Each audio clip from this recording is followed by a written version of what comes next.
Senator-elect Dante Marcoleta. Sen, masayang hapon po sa inyo. Masayang hapon din po sa ating lahat. Alam ko kasing wala kang kasama dyan, kaya Opo. hindi naman pwedeng pabayaan na lang kita. Ayun. Diyan ako unang diyan ako unang naglulubog ang kalooban ko sa mga araw at oras na nangangailangan nandiyan kayo palagi. Una kong, kamusta muna kayo? Sen, kamusta muna kayo? Okay naman tayo dyan. Nagtatanong-tanong na tayo ng mga Opo. iba't ibang mga dapat nating umpisahan, hindi ba? Oho. Ayos pa naman. At kasi hanggang ngayon, party pa rin tayo ng 19 Congress. Ng Kamara de Representante, oho. At magkakaroon ng resumption sa June 2 yata. June 2, ano? yes po, oho. Ay, ano nga pala in-expect nyo by June 2, Kong, sapagat ano pa rin kayo? Sitting congressman, representante pa rin kayo na sagip. Oo, kasali pa naman ako doon. Opo. Ano gagawin mo? Ay di, siyempre, ang inaasahan nila, baka daw mag-convene ka agad. Ewan ko, kung meron pa po kayong mga ihahabol na mga panukalang batas na may pasa sa loob ng 2 linggong pagdinig, Kong. Kasi 2 weeks session na lang ata yun. Di ba? Meron siguro. Hindi natin alam kung merong may papasok na enrolled bill. Ayun, oho. Pero usually ba, pag gano'n, minsan formality na lang, ano? Tsaka yung Winding up. Gano'n na mangyayari. Pero meron akong nakita sa panig ng commission on appointment, merong 4 na institutional officers Na i-confirm. 2 sa COMELEC, Okay. isa sa civil service, Oho. at saka isa sa COA. Pagkatapos napakarami yung i-confirm mga foreign service Sa at DFA. mga sa defense. Opo, oho. Marami yun. Mga ano yan, sundalo. Di ba? Inaakala ko na sana ay hintayin na lang nila yung susunod na Congress siguro. Diyan. Ganun ho. Taka nakapila din ata 3 bagong cabinet secretary, parang meron din silang schedule sa pag-resume ng CA. Ayun na nga, siguro mas maganda kung hintayin na lang nila yung bagong Kongreso. Para sa ganun, mas mapagtuunan ng pansin siguro kung pag-uusapan ay yung competence Opo. ng mga nahirang, ano? Opo, ayan. Lalong-lalo na ngayon, ba't hindi na lang hintayin mo? Kaya marami pang papalitan ang Pangulo, Jen? Mukhang marami ko. Pero ang 3 na nakapila, hindi pa po na-reconfirm Kasi although nag-file sila ng courtesy resignation, gaya halimbawa nung sino nga ba yung 3 na bagong cabinet secretary, yung Vince Dizon, DOTR, plus 2 pa na bagong pinaltan ko Hindi pa na-confirm. Hindi pa po, Nagsipag-resign na sa ngayon sa tawag ng Pangulo na magbitiw kayong lahat. Yun na nga po, yung mass resignation. Bakit kaya? Ano kaya ang dahilan kung bakit pinagbitiw lahat, Jen? Well, ako Kong, ang assessment ko, siguro, batay din sa panayam sa kanya kasi parang yun na nag-trigger ng maraming bagay. Ano ba yung panayam sa kanya? Yung sa podcast yun, Kong, sa podcast, tinanong siya, na ano ang kanyang impression doon sa katatapos na midterm elections. At mukhang doon ata ay na-realize ng Pangulo, mukhang kinakailangang maraming cabinet secretary ang dapat mapaltan na, Kong, yung kanyang first family. Bakit? May kaugnayan ba yung resulta ng election, Jen? Doon sa dapat ay mapalitan lahat yung kanyang gabinete? Again, Kong, ang pagbabatayan ko lang doon sa kanyang statement, kasi mukhang marami daw cabinet secretary ang hindi nag-perform ng maganda, kaya ang naging epekto ay doon sa mga kandidato ng administrasyon, Kong. Ganun daw po ang kanilang naging assessment. O di halimbawa, underperformance siguro, Jen. Ayan, tama po kayo. O ngayon, kung pagre-resignin mo, dahil ang katwiran dyan, hindi nakapagsilbi ng mahusay. Tama, hindi yan naabot yung expectations. O bakit inalis mo dun sa isang opisina, nilagay mo dun sa isa? O di pareho rin yun. Para nga, kasi may na-reshuffle, no? Ano naman ang guarantee mo na inalis mo rito sa isa, pagkatapos dun mo nilagay, doon magpe-perform siya ng mas mahusay? Baka naman ganun ang maging epekto, Kong, doon sa mga taong napaltan at saka ipinalit. Hindi nga, yung tao naghihintay Pagka ikaw ay nag-announce ng mass resignation, ang tao naghihintay. Ba, mo kaya, tang may seryosong ganito Oo. Di ba? Tama ho. Ngayon, pinalitan mo, pagkatapos nilagay mo lang dun sa isa, parang aso pinalitan mo lang ng... ng collar. Walang galang na sa paghalimbawa dyan, ano? Palagi naman ginagamit yun, Kung underperformance, palitan mo. Yun ang alam ko, Anong gagawin mo sa isang opisyal na hindi nakaganap sang-ayon doon sa inaasahan mo sa kanya? May karapatan ka namang magpalit. Siyempre. Wala na bang iba na may papalit? Ay, ang pakarami ho. Napakarami magagaling na tao sa Pilipinas. Kaya nga. Bakit parang rigodon? May tawag doon sa pagkakuha na yung musical dance chair. O chair dance. Parang trip to Jerusalem. Nakita ko Hindi ganun ang inaasahan ng tao pag sinabi mong underperforming secretaries. Palitan mo ng inaasahan mo na gagawa ng masigit na mas magandang doon trabaho. sa inaasahan ng mga tao. Di ba? May napalta naman daw, Sen, yung DNR, Yulo Loizaga. Ang bagal naman ang sinasabi natin kung ikaw ay nabahala sapagkat ang tao ay nakita nila na teka muna, kailangan gumawa tayo ng aksyon. Parang ganun di kinakailangan mabilis, decisive dapat ang aksyon mo. Hindi yung nagalis ka ng 2, 3, pagkatapos nahinto uli, pagkatapos tinitingnan mo kung saan inalis mo yung isa, dinala mo ron. Pero kung nakita, 3 ata mga ilan lang. Pero kasi naman kung nagpunta sa Malaysia ang Pangulo, baka naman kaya hindi na ituloy yung pagkapalit-palit. Sino nga yung nag-evaluate? Sino nga yung nag-assess na si ganito ay underperforming? Hindi ba karapat dapat malinawan natin, matanong natin, saan siya hindi nag-perform? Gaano ang hindi niya nagawa? Ano ba yung expectation natin? Hindi yung parang tatanggalin mo lang. Para lang may masabi yung tao na seryoso ka.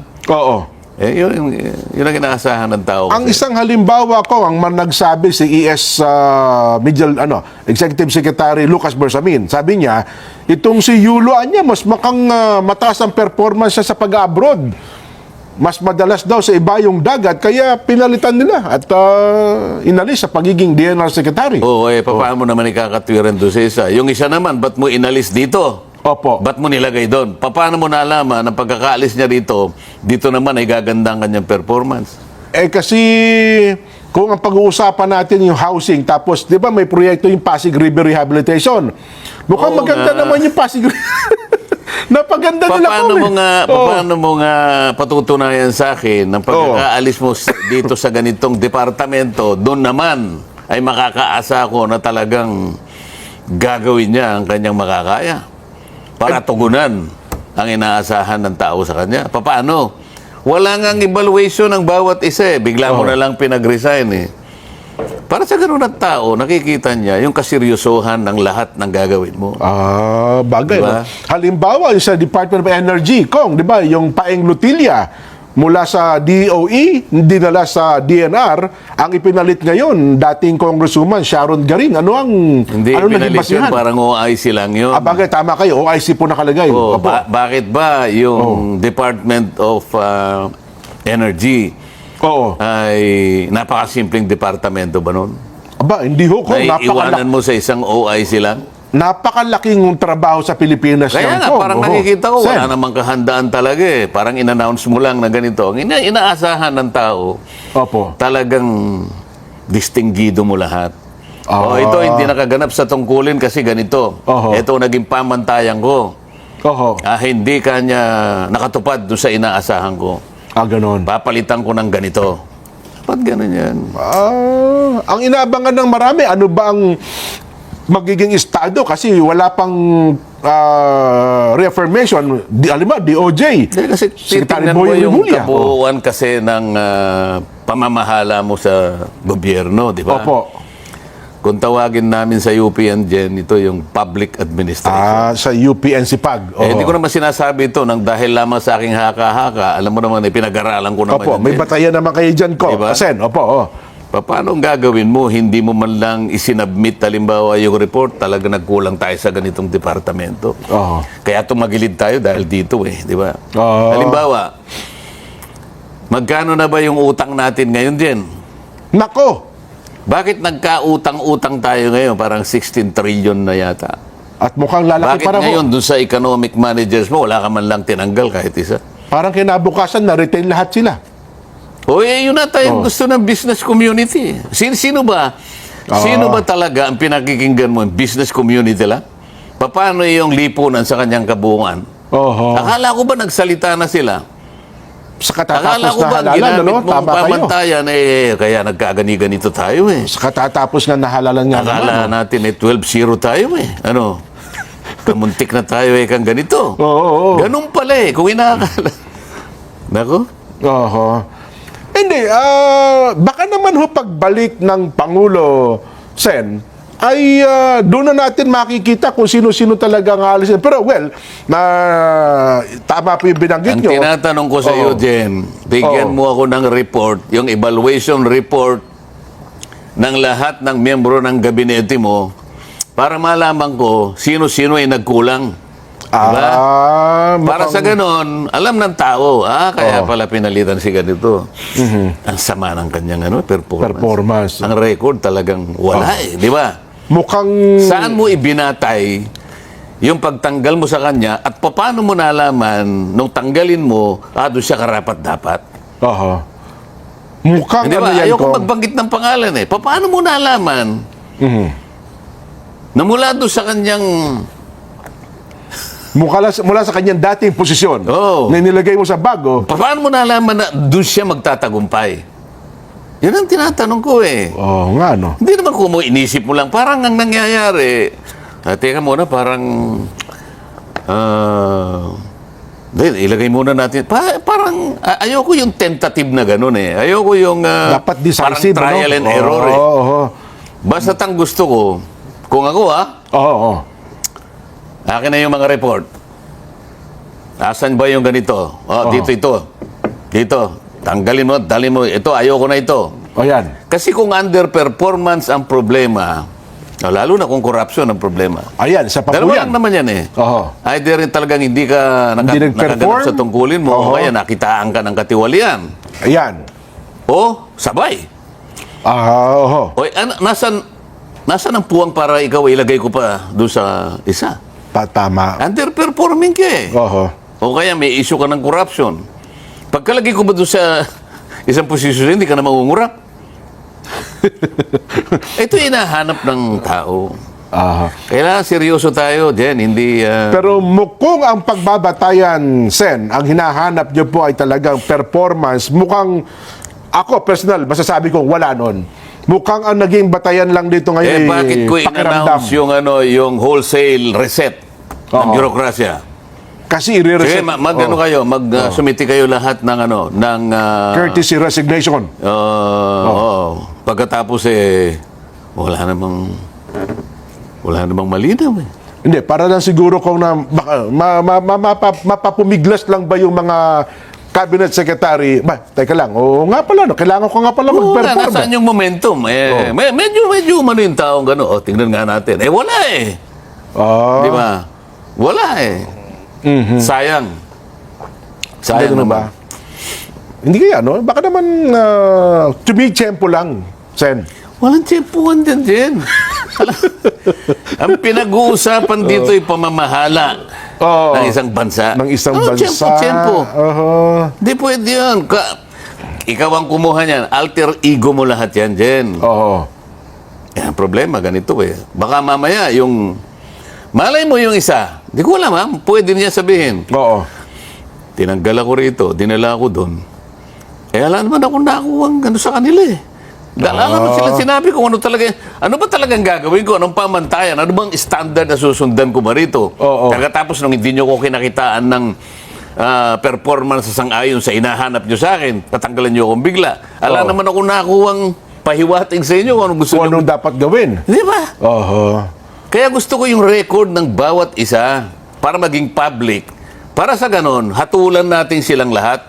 Ngayon, pag nahatulan mo ngayon, ba't mo nilagay doon? Akala ko ba ganito yun? Oho. Lahat tayo magbantayan. Well, Di ba? kung yan ang hinahanap nyo, Sen, ako na magsasabi. Ako lang ba naghahanap nito? Ang taong bayan, sila nang nagsabi, teka muna, nahalata tayo Mukhang wala niyan. Kaya nga tayo magre-reset ngayon I-reset.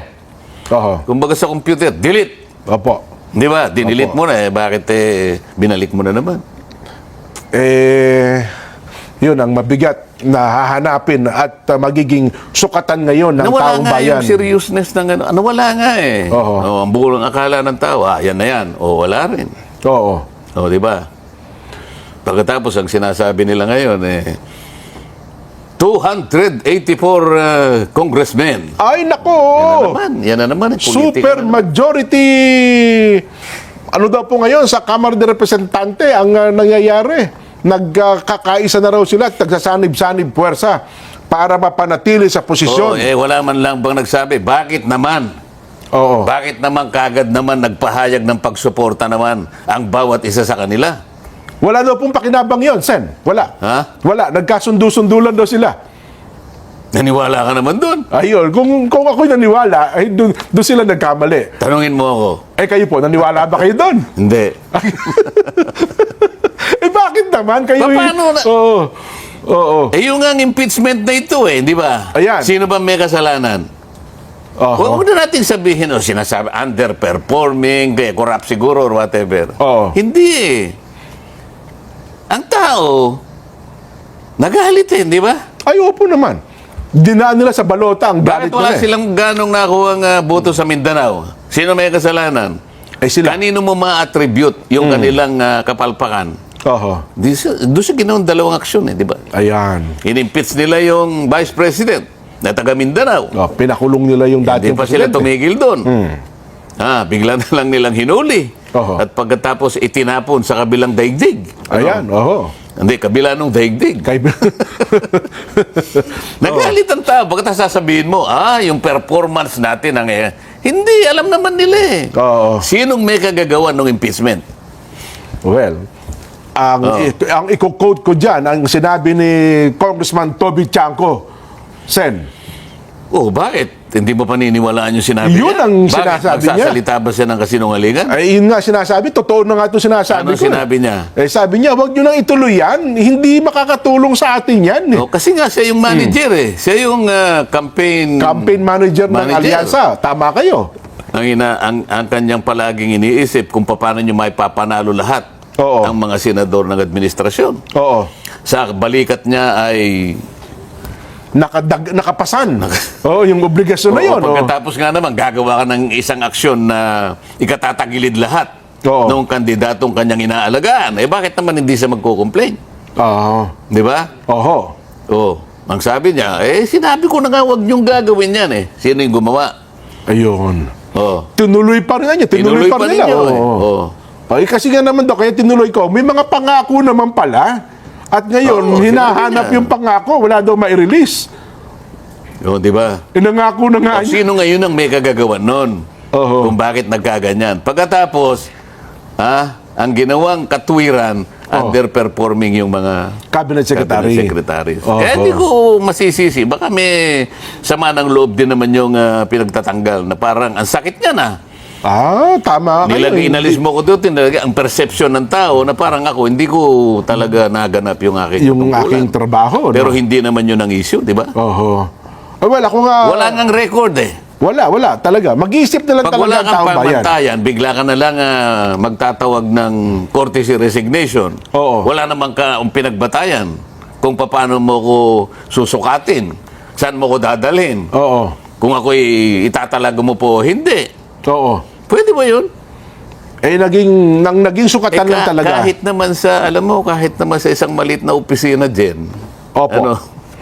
magpupromote ka o magtatanggal ka, may batayan Ay, siyempre. Kasi tinanggal mo yung tao, regular. Oo. Pupunta siya sa NLRC, magreklamo yan. Kakasuhan kayo. Ba't mo tinanggal? Kakasuhan ka niyan Oo. Basta mo na lang ako tatanggalin, wala naman akong kasalanan. Oo. Maliit na kumpanya lang ang pinag-uusapan. Di ba? Hindi, siguro naman ito sa pleasure po ng Pangulo ang Alam kanilang ko yun, performance. pero kahit na ganun, Oo. mga taong pinagtiwalaan mo naman ito Oo. Meron naman silang imahe at reputasyon na kinakailangan proteksyonan. Basta mo na lang ba itatapon ng ganun, walang batayan? Siyempre meron.